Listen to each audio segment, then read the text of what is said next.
شان آنکھوں میں نہ جچتی تھی جہاں داروں کی، شان آنکھوں میں نہ جچتی تھی جہاں داروں کی، کلمہ پڑھتے تھے ہم چھاؤں میں تلواروں کی۔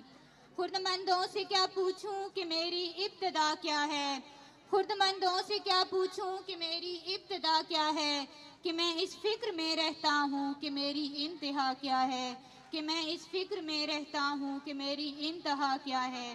Now I would like to invite Nurulain from class 7 for speech. Please welcome Nurulain from class 7. نحمدہ ونصلی علی رسولہ الکریم، اما بعد فاعوذ باللہ من الشیطان الرجیم، بسم اللہ الرحمن الرحیم۔ جناب صدر، معزز اساتذہ کرام اور میرے مکتب ساتھیوں، السلام علیکم۔ پروں کو کھول زمانہ اڑان دیکھتا ہے۔ میں نفس امبالوی کی زبان میں کہتی ہوں کہ اسے گمان ہے کہ میری اڑان کچھ کم ہے، اسے گمان ہے کہ میری اڑان کچھ کم ہے، مجھے یقین ہے کہ یہ آسمان کچھ کم ہے۔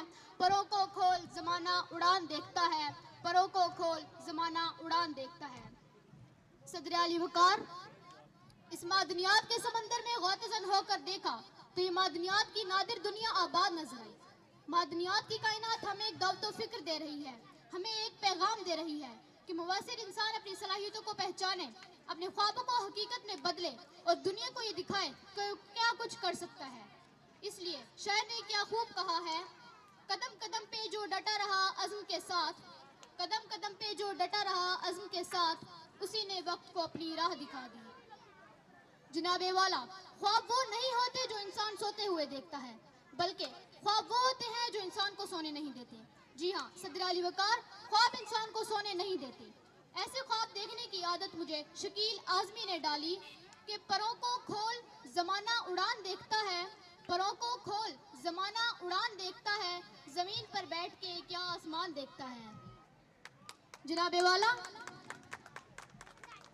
جب تک پرندہ زمین پر بیٹھا رہتا ہے تو وہ چھپایا بنا رہتا ہے، مگر جب اپنے پروں کو کھولتا ہے تو فضاؤں کو مسخر کر دیتا ہے۔ یہی حقیقت انسانوں کی بھی ہے۔ جب تک انسان اپنی قابلیت اور صلاحیت کے پروں کو نہیں کھولتا تب تک وہ محدود رہتا ہے، مگر جب وہ اپنے پروں کو کھولتا ہے تو کامیابی اس کے قدم چومنے لگتی ہے۔ غلامی میں ناکام آتی ہیں شمشیریں نہ تدبیریں، غلامی میں ناکام آتی ہیں شمشیریں نہ تدبیریں، جو ہو ذوق یقین پیدا کٹ جاتی ہیں زنجیریں۔ قرآن مجید میں ارشاد الہی ہے، انسان کے لیے وہی ہے جس کی اس نے کوشش کی۔ جناب والا، تاریخ کرتاس کو دیکھتے ہیں کہ کند ذہن قرار دے کر اسکول سے نکالا جانے والا ایڈیسن آج دنیا کے دامن کو 100 سے زائد آسائشوں سے بھر دیتا ہے۔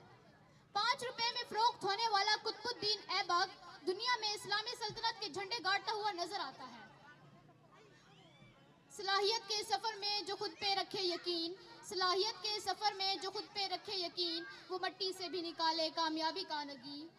جناب اعلیٰ، حضرت بلال حبشی غلام تھے، مگر جب وہ اپنے ایمان کے پروں کو کھولتے ہیں تو مؤذن رسول بن جاتے ہیں۔ رائٹ برادرین اپنی ذہانت کو بروکار لاتے ہیں تو ہوائی جہاز ایجاد کرتے ہیں۔ جناب نیوٹن اگر سیب کے گرنے کو تماشائی سمجھتا تو کشش و ثقل دریافت نہ کرتا۔ لفظ ہوں یا ہوں رنگ یا سرخی ہو پہچان، لفظ ہوں یا ہوں رنگ یا سرخی ہو پہچان، صلاحیت ہی دیتی ہے انسان کو پہچان۔ پروں کو کھول زمانہ اڑان دیکھتا ہے۔ جناب صدر، آگے بڑھتے ہیں۔ دشمنوں سے جان بچاتا ہوا سموجن پھر چنگیز خان بن کر اپنی طاقت کا خراج وصول کرتا ہے۔ اپنی بیٹی کو اخبار کے کفن میں دفن کرتا ہوا کال فارتھ انقلاب لاتا ہے اور ناقدروں کو شکست دیتا ہے۔